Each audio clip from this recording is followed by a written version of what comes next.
ako at may taniman ho ako ng palay, may mga lupain ho at may mga paupahan din. Kahit papaano, mayroon ho akong furnitures na design conic at may ginagawa pa ho akong security academy dyan sa Cubao. Yung buong Doña Victorina building po, ayan, ginagawa po yan para maging security academy ho. Sana na kung saan magbibigay ng libreng pag-aaral sa lahat ng gustong maging security guard. Pero inyo, mag-aaral ka ho doon ng libre. Ayan ho ay programa ko. Kung pwede nyo rin nung i-verify, Doña Victorina Building, ginagawa ko yan, yung buong building na yan. Sa may Cubao, ginagawa ko yung buong building na yan, gagawin ko yung Security Academy. Kung saan magbibigay po ang foundation ko ng libreng pag-aaral sana sa lahat ng gustong maging security guard. Pero bakit ho ganon? Sa kabila ng pagtulong natin sa mamamayan, pareho ang bash sa akin. Siguro naman matitigil na ho yung mga basher ko. Eto para ho doon sa mga basher ko, eto ka, supot ka. Supot ka, okay? Sa basher ko. Bakit? Hindi mo ikayayaman yan, Brad. Yan, Norman Mangusin, Francis Marcos. The same person. Pero what I am today, hindi ko po gusto. Nanay ko po sabi niya, anak kita, karapatan mo yan. Marcos ka. Anong gagawin ko? Kukontrahin ko ba nanay ko? Di po ba? Hindi ko naman ho ginagamit yung pangalan ko para makapanloko ng tao. At wala naman ho ko nilokong tao. Magtanong ho kayo, magmula Cagayan Valley, magmula Cagayan, Ilocos, paikutin nyo, pababa. Tanungin nyo ho yung mga taong bayan doon. Kung ano ko, hanggang Ramon Isabela. Mahal ho nila ako dahil puro pagtulong ho ang ginagawa ko. Nagets nyo po? So yun ho yung aking munting sentimento. Siguro naman dito sa live na to matatapos na ho lahat ng issue na yan. Di ba? Wala akong pinatay. Hindi ako naging kriminal. Wala ho yan. Ngayon, kung ako man si Francis Leo Marcos, yun ho ay binigay sa akin ng aking ina Anong gagawin ko? Nanay ko ho yun Di ba? Kung ito hong pangalang to ay ginamit ko sa panloloko, pandarambong, ayan, idemanda nyo ako ngayon. Itong pangalan ko, Francis Leo Marcos, 2 kaso hinarap nito, parehong acquitted po. Hinarap ko po yan, isa sa Mindanao, dahil nga ako ho talaga ang inunggoy, pero dismiss ho yung isa naman ho sa Pampanga, acquitted do, dahil inuunggoy ho nila ako. Yun ho yung masakit Ako na ho yung inunggoy, ako pa yung dinimanda. Dahil nga ho, nag-issue ko ng cheque na pinirmahan ko. Yun po yung totoo nun. So sana po matapos na yung issue na yan. At yan ho ang aking kasagutan sa lahat ng aking bumabati ko sa akin. I never deny who I am. This is me. I don't deny it. If God want me to be this, then be it. Alam niyo po ba, sabi ko nga po,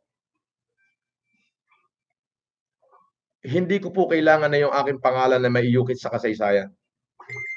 Hindi ko po kailangan na yung pangalan ko iukit sa mga textbook. Ang tanging layunin ko lang naman po ay may maluwag po akong pag-iisip na ang tanging layunin ko ay tulungan hindi lang yung mamamayan, pati yung gobyerno.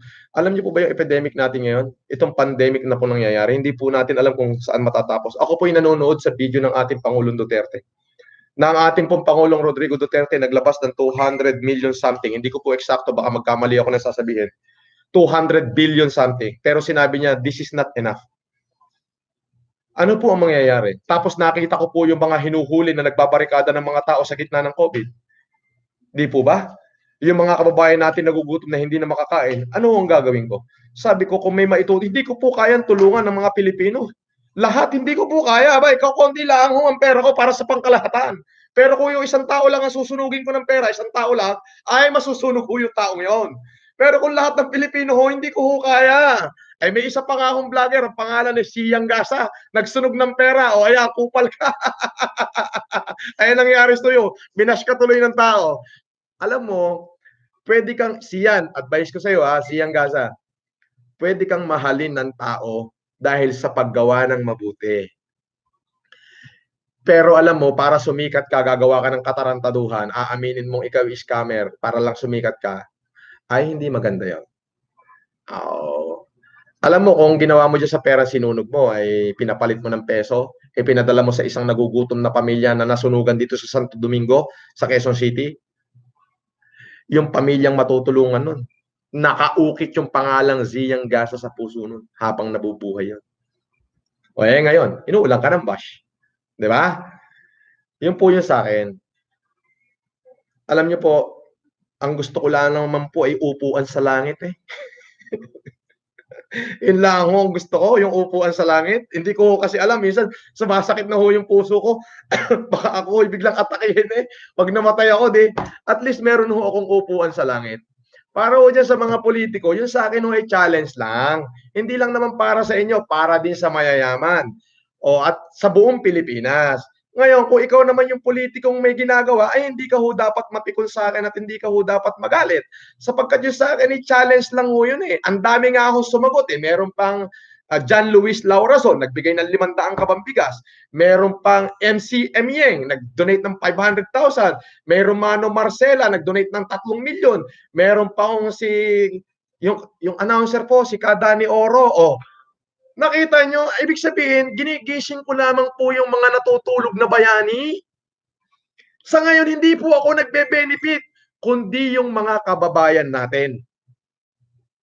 Kumbaga yun sa akin, sarcastic challenge yun, pero hanggat hindi po kayo gumagalaw, patuloy ko po kayong i-challenge. Hindi po ako titigil.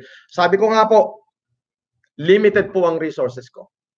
Pero nag-set of mind na ako. Ang sabi ko sa aking asawa, kung ano meron dyan sa Japan, pagtyagaan na natin yan. Dahil itong natitira dito sa Pilipinas, uubusin ko talaga, ipamimigay ko sa ating mamamayan. Alam niyo po ba, sabi ko sana bago po maubos to, ay matapos na po yung pandemic. Alam niyo po kung bakit? Hindi lamang po yung mga kababayan ang tinutulungan natin kung tayo magsasama-sama. Hindi lamang po yung kababayan natin na mahihirap at walang makain ang ating natulungan, pati po ang gobyerno na tulungan natin sa ating maliit na pamamaraan para manatili yung peace and order. Alam niyo po, ang taong gutom, pati pana sasalubungin yan. Gusto niyo ho bang magkaganon? Gusto niyo ho ba yung mga nagugutom na tao lumusob, pasukin tayo sa ating bahay? Hindi niyo mamatamisin yun. Kaya nga po, kung ito, ngayon pa lang, sa maagat ngayon, nagtutulong-tulong na tayo kung paano natin sila tutulungan nang sila na may makatawid buhay sa pinagdadaanan nating epidemya, ay napakasarap pong pakinggan. Nga pala, binabati ko po yung mga tumanggap po sa akin challenge, ha? Si Johan Amelia Lopez, si Jay Tulon, Mike Takayama, Jonathan Torres, Raymond Dungka, Jojo Pogi, Kimco Village, ha? O ayan ha, narinig niyo na pangalan nyo. Jay Tulon, Mike Takayama, Jonathan Torres, Raymond Dungka, Jojo Pogi, Kimco Village, and Johan Amelia Lopez. Yan po yung mga tumanggap sa aking challenge. O, mabuhay kayo. Siyempre, yung mga frontliner natin dyan, si Mylene M. Santiago. Ha? Uy, frontliner merienda. Santiago family, mabuhay kayo. Ito po yung mga tumanggap sa challenge natin. Sila po yung nagpamerienda sa ating mga frontliner. Yun po yung aking sinasabi. Together, we can conquer. Alam niyo po, ulitin ko po, ito po paulit-ulit ko po itong sinasabi ko. Ang kalaban po natin dito, evil na. And the only thing for the evil to go triumph is for those good men to do nothing.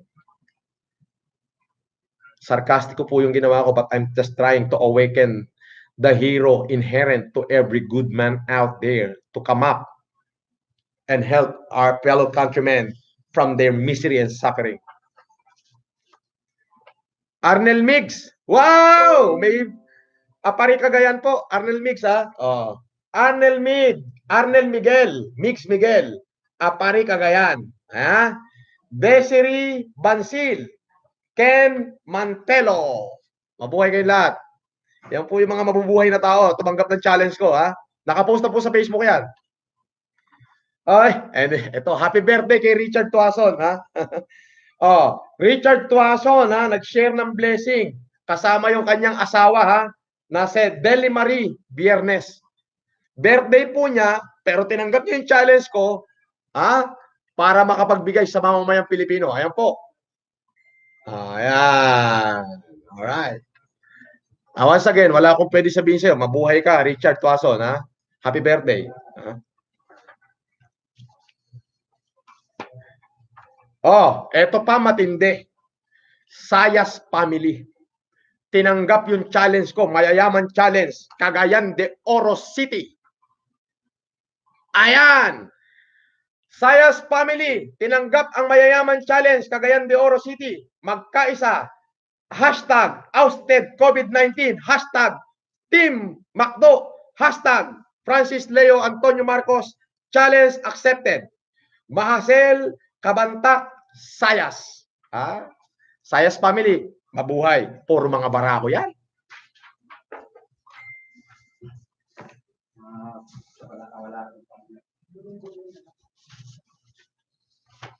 Ito pa. Hindi ho siya mayaman. Pero kumasa sa challenge ko. Hindi raw siya mayaman, hindi rin siya mahirap, nasa gitna lang ng maayos na pamumuhay.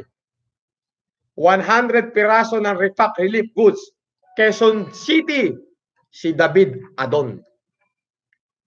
Palakpakan po natin itong mga taong ito. Ito yung mga tao na masasabi nating may pagmamahal sa kapwa Pilipino at may pagmamahal sa inang bayan. Alam niyo kung bakit? Kapag tinulungan natin yung mamamayan, tatlo yung nagpapala sa atin. Alam niyo kung bakit? Pinagpapala tayo at ipinanalangin tayo ng mga mahihirap nating kababayan. Minamahal nila tayo, natulungan natin sila, natulungan natin ang ating gobyerno, at nagkaroon pa tayo ng upuan sa langit. David Adon, mabuhay ka. Ito si Donna Claire Lopez. God is the greatest healer and provider. Isabela chapter po. Tumanggap po sa ating mga challenge yan. Donna Claire Lopez from Isabela. Ayan mga tao Erning Kalaban. Kalabaw. Erning Kalabaw. Barangay Binalay, Malasiki, Pangasinan. Ito matindi. Sabi niya, tinatanggap ko ang challenge ni Sir Francis Leo Marcos. 1 hektaryang taniman ng talong. Pinaharvest niya po yung kanyang 1 hektaryang talungan. Nakalagay ba sa YouTube, sa post to? May video. May video. 1 hektarya si Erning Kalabaw. 1 hektaryang talong. Ang sabi niya, I accepted the challenge of Sir Francis Leo Marcos. Yung mga taga-Pangasinan, hindi na kayo magugutom. 1 hektaryang talong to, yung inyang inani. Mabuhay po kayo, Erning Kalabaw. Pag natapos po itong COVID, papasyal ako dyan at makatikim ng talong. Ako po yung magpapapicture dun sa mga, lahat po na sumagot sa challenge ko, papasyalan ko po kayo. Ako po yung magpapapicture. Kung ako po yung buhay pa. Yun lamang po. Francis Leo Marcos, I salute you. Kumakasa ako sa challenge mo. Itong talong nakikita mo, pinapamigay ko rin to sa barangay Pinalay, Malasiki, Pangasinan. Wow! Palakpakan nyo nga to! Pero sa hirap ng buhay, itong talong ko, pamimigay ko sa mahihirap. Dahil ikaw ang iniitulong ko. Ulitin mo nga. Ang ganda nito. Ulit po mga kaibigan, Francis Leo Marcos, I salute you. Kumakasa ako sa challenge mo. Itong talong nakikita mo, pinapamigay ko rin to sa barangay Pinalay, Malasiki, Pangasinan. Kami ay na-lockdown dito. Pero sa hirap ng buhay, itong talong ko, pamimigay ko sa mahihirap. Dahil ikaw ang iniitulong ko, kahit ikaw ay hindi politiko. I salute you, Francis Leo Marcos. Mga kababayan, ganong nakakataba ng puso yan. 1 hektaryang talong, I salute you, Francis Leo Marcos. Alam niyo po, katulad po nung sinabi ko, ang aking pong ina ay sobrang na-inspired. Her aspiration to the first family beyond measure. So siguro po, buti nga hindi ipinangalan ng aking nanay sa akin yung pangalan nilang lahat. So kung ano man po ako, yun po ang dahil sa aking minamahal na ina. So kung pinangalanan niya kung Judas Barrabas, wala rin ako magagawa kasi siya nagbigay ng pangalan na yun So Francis Leo Marcos today, it is because in the seeds of my mother. Kung ano po ako ngayon, yun po ay dahilan, ang dahilan po nun ay ang aking ina. Pasensya na po, medyo nabubulol na ako sa sobrang aking sinasabi. Eto pa, CACG, Community Anti-Crime Group, Florence, Italy. Glenchong Group. Wow! Yun daw pong CACG, Community Anti-Crime Group, Florence, Italy. Talaga naman pong tinawagan nila yung kanilang mga pamilya rito para lang gumawa ng mabuti para sa mga COVID-19 victim. Bukod pa ho ron, pati ho pala sa Italy, tinatanggap na yung challenge ko. Ito po, sila Dansky Altamirano, Dante Cueto, Esmeralda. Tama ba? Okay. Si Dansky Altamirano, Dante Cueto, Abet Caringal, Reza Cabrera, Cathy Palejon, Esmeralda De Vero, ito Aleli Pampolina. Wow! Mabuhay kayo, yung mga tumanggap sa challenge ko dyan, sa Florence, Italy. Alam niyo po, past few days talaga naman yung Facebook is exploded at sobrang dami ho ng basher ko. Gusto ko na hong itigil yung aking ginagawa. Ako po ay sandaling nanahimik sa loob ng aking kwarto. Sabi ko, Panginoon, actually ayoko po, nai-stress po ako. Bigyan niyo po ako ng wisdom para gawin pa to. At ang tanging sabi ko, Panginoon, bigyan niyo po ako ng wisdom. So, biglang pumasok sa isip ko na isang kabanata sa Biblia, yung Psalm 91. Do not fear, for I am with you. Alam niyo, kinikilabutan ho ako pagka naririnig ko yun. Kanina lang hong umaga, ako ho'y pinagtutulong-tulungan na daw. Ayon sa aking abogado, kasi yung abogado ko po nandun sa CIDG, pinagtutulong-tulungan na raw ako, talagang pinipilit ng mga taong tinamaan ng aking vlog. Hindi ko sasabihin kung sino sila o kung taga saan sila, basta sila ho'y tinamaan. Na para kalkalin daw lahat ng pangalan ko, lahat ng pwedeng ikaso sa akin. Awa po ng Diyos, wala ho silang makalkal na pwedeng ikaso sa akin. Kaya dito na po ako nag-live, at least sinagot ko na po lahat ng katanungan regarding dyan sa mga, andali ho kasing i-edit yan eh. Picture ko po yan, hindi ko po i-deny. Yan ho ang litrato ko, may hawak ko akong gold, na pinicturean ko po yung sarili ko malayo. Actually, parang number camera pa ho yung gamit ko. Kasi natuwa po ako for the first time, nakabuo po ako ng 5 kilos eh. 5 kilos po nabuo ko, pinabar ko. Gaya-gaya po tumaya. Pero kahit natanungin nyo po, hindi na po ako pupunta, kayo na ho mag-ikot sa Arangke. Lahat na nagtitinda ng ginturon. Lahat na nagtitinda ng ginturon ay talagang nabilahan ko na.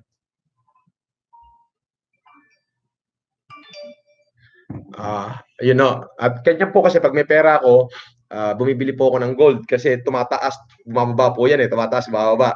Bibiling ko sa kanila pag bababa, and then ibabalik ko din sa kanila pagka tumaas. So, yun po, negosyo po yan eh. Minsan naman may pagkakataon na bibili ako ng mga alahas sa Arangke, tapos bibili ko siya ng per kilo. Tapos dadaling ko sa pawn shop, isasanla ko, mas tumubo pa ho ako. Yun o, hanap buhay. Ayun o. So, Mabalacat, Pampanga. Sino to? Baka may tamaan dito. Kilos na pwede. Mabalacat, Pampanga. Kilos na daw. Hindi ko ako may ano nito. Basta sabi lang, Mabalacat, Pampanga, kilos na. Pa-shoutout lang daw yan. Pa-shoutout lang ito. Ba't walang pangalan kung sino nagpapa-shoutout? Ayoko. Mapatay tayo dyan. Baka mamaya mayari tayo dyan na Mabalacat, Pampanga. Hindi ganoon, wag ganoon. Sorry ho. Hindi ko alam, akala ko ito'y parte ng ng mga challenge. Sorry, hindi ho 'yan. Okay. So, yun po, patuloy ko pa rin po na ano 'yan? Naka-live ka? Sa page natin. 5 minutes lang yan. It's okay. Katulad po nung akin akong naunang sinabi ay lahat po ng mga comment dito ay i-review po. Santo Domingo Church, Santo Domingo, Barangay Santo Domingo, please coordinate the barangay captain to me or to my, hindi, okay lang yan. Or to doon sa akin pong facilitator. Maraming salamat to kay Madam Lopez Bet. At sa gutin mo, sabihin mo ako'y naka-live at mamaya na siya tumawag. Ayun po, facilitate po yung